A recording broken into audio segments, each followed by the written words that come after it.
अस्सलाम वालेकुम students, my name is Mohammad Ahmad, your biology teacher. Students, आज का जो हमारा टॉपिक है वो है डोमेन यूकेरिया। लास्ट लेक्चर में हमने डोमेन आर्किया और डोमेन बैक्टीरिया को डिस्कस कर लिया था। जो आज हम जो थर्ड डोमेन है डोमेन यूकेरिया उसको डिस्कस कर लेते हैं। डोमेन यूकेरिया को अगर हम देखें, आपको पता है इसमें 4 किंगडम्स आ जाते हैं। 4 किंगडम्स इसमें आ जाते हैं, जिसमें से सबसे फर्स्ट जो किंगडम है हमारे पास उसको हम नाम दे देते हैं किंगडम प्रोटिस्टा। हम इनको किंगडम वाइज डिस्कस करेंगे। 5 किंगडम क्लासिफिकेशन सिस्टम है ना, वो 5 किंगडम के नाम से टॉपिक इस दफ़ा नहीं दिया गया। इसमें उन्होंने क्या किया है कि यूकेरिया के अंदर इन्हीं किंगडम्स को एक्सप्लेन किया हुआ है। जो किंगडम मोनेरा था ना, फर्स्ट किंगडम जो था वो बैक्टीरिया और यू बैक्टीरिया उसी के अंदर चले गए हैं। जो जितनी भी टाइप के बैक्टीरिया से पहले उनको किंगडम मोनेरा के अंदर डिस्कस किया जाता था। अब हमारे पास जो बाकी किंगडम बचते हैं 4 किंगडम, वो डोमेन यूकेरिया के अंदर आ जाते हैं। और उसमें फर्स्ट किंगडम है हमारे पास किंगडम प्रोटिस्टा। सबसे फर्स्ट हम ये देखते हैं किंगडम प्रोटिस्टा में लिविंग ऑर्गेनिजम्स जो थे वो किस तरह के थे। इसमें सारे के सारे यूकैरियोटिक लिविंग ऑर्गेनिजम्स होंगे, क्योंकि हमने बाकी जो 2 डोमेन्स पढ़ी है ना उनके अंदर सारे प्रोकैरियोट्स आ रहे थे। इसमें हमारे पास यूकैरियोट्स आ रहे हैं। जितने भी लिविंग ऑर्गेनिजम्स होंगे वो सारे के सारे यूकैरियोटिक होंगे। अब वो जो यूकैरियोटिक होंगे वो आपके पास यूनिसेलुलर भी हो सकते हैं, वो आपके पास कॉलोनियल भी हो सकते हैं, ठीक है, वो आपके पास सिंपल मल्टी सेलुलर भी हो सकते हैं, लेकिन होंगे वो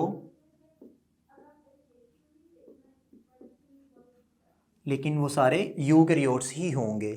चाहे वो आगे सिंगल सेल हो, वो कॉलोनियल में हो, सिंपल मल्टी सेलुलर हो, लेकिन वो यूकैरियोटिक सेल्स ही होंगे सारे के सारे जो किंगडम प्रोटिस्टा में रखे होंगे। आपको याद होगा 2 किंगडम क्लासिफिकेशन में इशू यही आ रहा था कि बहुत से ऐसे लिविंग ऑर्गेनिजम्स थे जो ना किंगडम प्लांटी में आ रहे थे ना किंगडम एनिमिलिया में आ रहे थे। उनको एडजस्ट करने के लिए भी थर्ड किंगडम बनाया गया था जो किंगडम प्रोटिस्टा के नाम से फिर हम उसको जानते थे। अब उसमें हमने वो सारे लिविंग ऑर्गेनिजम्स उठा के रख दिए जो किसी में भी सेट नहीं आ रहे थे। कुछ एनिमल की तरह के थे, कुछ प्लांट्स की तरह के थे और कुछ फंगस की तरह के थे। वो सारे उठा के हमने क्या किया, इसके अंदर रख दिए। तो हम देखते हैं कि वो कौन कौन से लिविंग ऑर्गेनिजम्स थे जो किंगडम प्रोटिस्टा में रखे गए। सबसे फर्स्ट जो इसमें आता है वो था हमारे पास plant like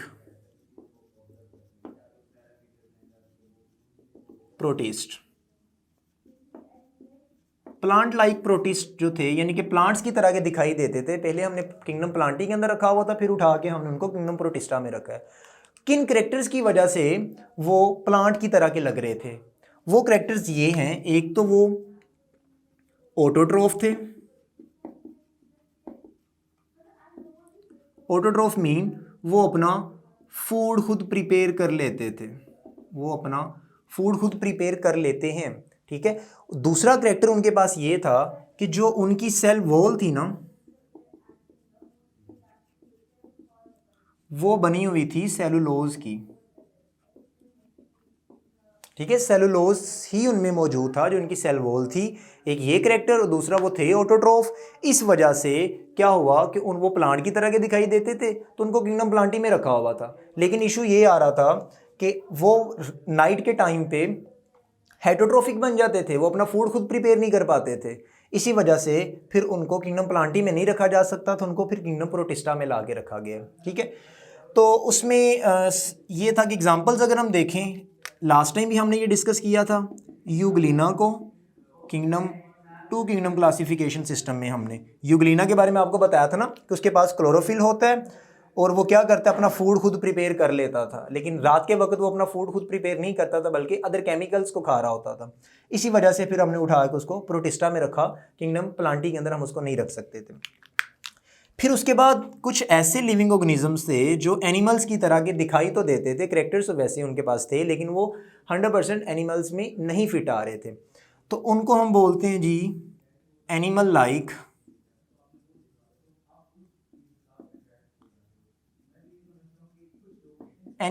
protist. Animal like protist जो थे इनका सिस्टम इस तरह से था कि ये एक तो इनके पास सेल वॉल भी मौजूद नहीं थी, जो इस बात की गारंटी है अगर सेल वॉल नहीं है तो वो एनिमल होगा, एनिमल किंगडम में चला जाएगा। लेकिन ऐसा हुआ कि सेल वॉल नहीं थी, इसके साथ साथ वो अपना फूड भी खुद प्रिपेयर नहीं कर पाते थे, सारे के सारे हेटेरोट्रोफ थे वो। जब फूड भी खुद प्रिपेयर नहीं कर सकते, सेल वॉल भी उनके पास मौजूद नहीं है, ये करेक्टर्स तो थे एनिमल्स वाले। लेकिन ऐसा हुआ कि ये 100% एनिमल्स में नहीं आ रहे, और इनका जो मूड ऑफ न्यूट्रिशन था, ये फूड को भी इंजस्ट करते थे जैसे एनिमल करते हैं, इंजस्ट कर रहे होते थे। तो फिर इनको क्या किया गया, इनको उठा के किंगडम प्रोटिस्टा में रख दिया गया, एनिमल के अंदर ये फिट नहीं आ रहे थे। इसकी एग्जांपल्स की अगर हम बात करें, आपने अमीबा का नाम सुना होगा, आपने पैरामीशियम का नाम सुना होगा। अमीबा, पैरामीशियम, ये वाटर के अंदर रहने वाले लिविंग ऑर्गेनिजम्स हैं जिनके कैरेक्टर्स एनिमल्स की तरह मिलते हैं, लेकिन ये 100% एनिमल्स नहीं है, इसी वजह से उनको किंगडम प्रोटिस्टा में रखा हुआ था। थर्ड कैटेगरी जिसमें आती है वो इसमें आ जाते हैं जी फंगस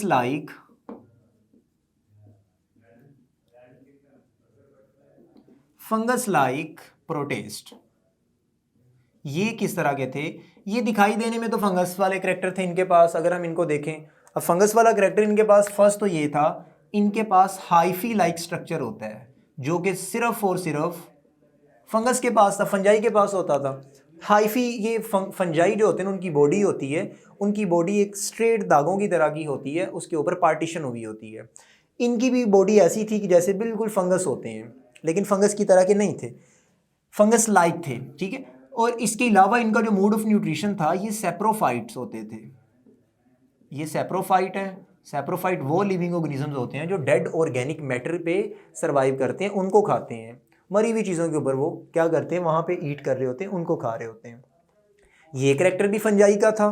तो फिर इन्होंने क्या किया कि इनको, ये 100% तो फंजाई की तरह के नहीं थे, तो फिर उठा के किंगडम प्रोटिस्टा में रख दिया गया। इसमें फिर एग्जाम्पल्स में हमारे पास जैसे कि स्लाइम मोल्ड्स हैं,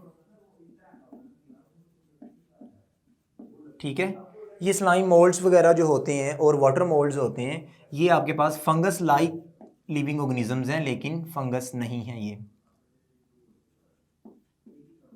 तो इस तरह के लिविंग ऑर्गेनिजम्स जिनके करेक्टर्स प्लांट्स या एनिमल्स या फंजाई से मिलते जुलते थे, लेकिन वो फंजाई प्लांट और एनिमल थे नहीं, उठा के उनको फिर सभी को क्या किया, किंगडम प्रोटिस्टा के अंदर रख दिया गया, सारे किंगडम प्रोटिस्टा में आ गए। उसके बाद फिर सेकंड जो किंगडम हमारे पास है वो है किंगडम फंजाई। इसमें 100% वाले फंजाई रखे हुए हैं, किंगडम फंजाई, ठीक है। किंगडम फंजाई के करेक्टर्स की अगर हम बात करें तो सबसे फर्स्ट बात हम ये कहते हैं कि किंगडम फंजाई में सारे लिविंग ऑर्गेनिज्म जो आएंगे वो यूकैरियोटिक होंगे, यूकैरियोटिक होंगे। यूकैरियोटिक होने के साथ साथ ये आपके पास यूनिसेलुलर भी हो सकते हैं, जैसे कि आपके पास यीस्ट होता है, ये एक वाहद ऐसा फंगस है जो यूनिसेलुलर है, यीस्ट, ठीक है, वो किंगडम फंजाई में रखा हुआ है। फिर इसके अलावा ये मल्टी सेलुलर भी होते हैं, ये बात कर ली हमने। दूसरी बात अगर हम देखें तो जो फंजाई होते हैं ना, ये भी अपना फूड खुद प्रिपेयर नहीं कर सकते। इनका जो फंजाई होते हैं, ये भी सारे के सारे हेटेरोट्रोफिक होते हैं। हेटेरोट्रोफिक मतलब अपना फूड ये खुद प्रिपेयर नहीं कर सकते, ये किसी दूसरे लिविंग ऑर्गेनिज्म की बॉडी के ऊपर बैठ के वहाँ से फूड अपना लेते हैं, ठीक है। और इनके जो फूड का मेथड होता है ना, इनका मोड ऑफ न्यूट्रिशन एब्जॉर्प्शन होता है, ये एब्जॉर्ब करते हैं फूड को, इनका मोड ऑफ न्यूट्रिशन एब्जॉर्प्टिव होता है, ठीक है, ये एब्जॉर्ब करते हैं फूड को। इसके अलावा एक और कैरेक्टर इनके पास ये होता है कि इनके पास भी सेल वॉल तो मौजूद है, लेकिन इनकी जो सेल वॉल होती है बच्चों, वो काइटन की बनी होती है। ये एमसीक्यूज है, आपने अच्छे से इसको माइंड में रखना है। काइटन की बनी होती है जो इनकी सेल वॉल होती है, ठीक है। तो ये कैरेक्टर, एक तो ये यूकैरियोटिक यूनिसेलुलर हो सकते हैं या मल्टी सेलुलर हो सकते हैं। दूसरी बात ये कि ये सारे के सारे हेटेरोट्रोफिक होते हैं। हेटेरोट्रोफिक मीन ये अपना फूड खुद प्रिपेयर नहीं कर सकते, दूसरों पे डिपेंड करते हैं। और मोड ऑफ न्यूट्रिशन इनका एब्जॉर्प्टिव होता है, एब्जॉर्ब करते हैं फूड को। इसके अलावा इनके पास सेल वॉल होती है, सेल वॉल में सेलुलोज होने की बजाय इनके पास काइटन पड़ा होता है। अगर प्लांट की सेल वॉल हो ना उसमें सेलुलोज होता है, लेकिन यहाँ पे इनके पास काइटन होता है। ये इनका मेजर एक डिफरेंस भी था। अब इनकी इंपॉर्टेंस क्या है, हम इनको कहाँ पे यूज़ कर सकते हैं? अच्छा, बहुत से फंगस, बहुत से फंजाई की टाइप्स ना हम बेकरी प्रोडक्ट्स बनाने में यूज़ कर लेते हैं, हम इनको बियर बनाने में यूज़ कर रहे होते हैं। जो आपके पास फंजाई होते हैं हम इनसे फर्मेंटेशन भी करवा लेते हैं, ठीक है। इसके अलावा हम इनसे मेडिसिन भी प्रिपेयर करवाते हैं। एंटीबायोटिक्स आपने सुनी होंगी, फर्स्ट एंटीबायोटिक जो थी ना वो फंगस से बनवाई थी हमने। पेंसिलियम नोटेटम एक उसका नाम है, उससे हमने पेंसिलिन फर्स्ट एंटीबायोटिक बनवाई थी, ठीक है। तो ये इसकी कुछ इंपॉर्टेंस थी। एग्जाम्पल्स में आपके पास रस्ट आ जाते हैं, मशरूम आ जाते हैं, स्मट आ जाते हैं। ये ऐसी इसकी टाइप्स हैं जो फंगस की हैं। नेक्स्ट स्टूडेंट्स हम देखते हैं, हमारे पास है जो किंगडम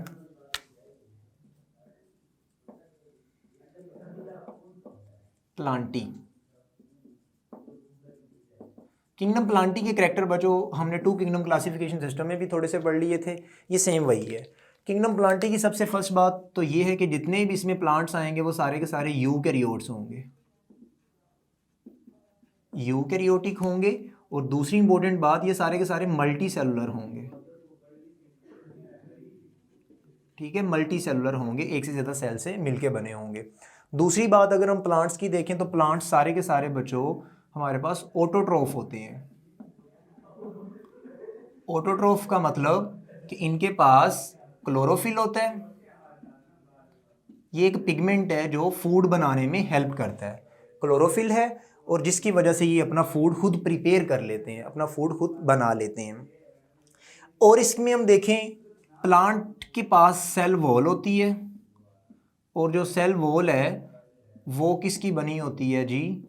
वो सेलुलोज की बनी होती है। ये भी एक एमसीक्यूज है, याद रखना है आपने अच्छे से, ठीक है। ये सेल वॉल इसकी जो होती है वो इसमें सेलुलोज केमिकल कंपाउंड से मिलके बनी होती है। ऑटोट्रोफ होते हैं, यूकैरियोटिक, मल्टी सेलुलर, ये इसके करैक्टर्स होते हैं सारे। एग्जांपल्स में आप प्लांट्स की कोई भी एग्जांपल दे सकते हैं। आपके पास मोसिस प्लांट्स हैं, फर्न्स होते हैं और फ्लावरिंग प्लांट्स होते हैं, ठीक है। एंजियोस्पर्म और जिम्नोस्पर्म्स होते हैं। ये प्लांट्स की एग्जांपल आप इसमें लिख सकते हैं।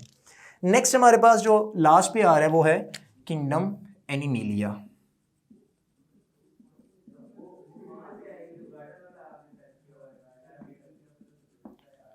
किंगडम एनिमिलिया आ जाता है इसमें। सेम करैक्टर इसके पास भी, जैसे कि देखो इसमें भी सारे लिविंग ऑर्गेनिजम्स आ जाएंगे बच्चों, यूकैरियोटिक और साथ में मल्टी सेलुलर,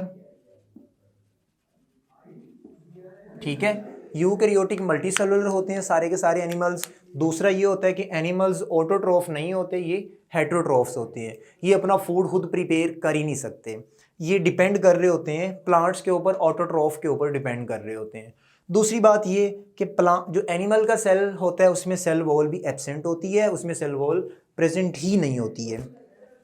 इस और जो इनका फूड का मेथड है, ये भी फूड को इंजस्ट करते हैं, ठीक है। इनका मोड इंजस्ट करना होता है डाइट को, और साथ में डाइजेस्ट कर लेते हैं।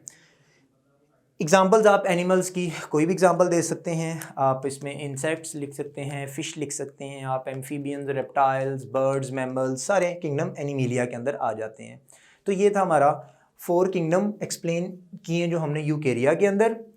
इसमें अगर किसी का कोई क्वेश्चन हुआ तो आप हमें ज़रूर बताइएगा। अल्लाह हाफिज़।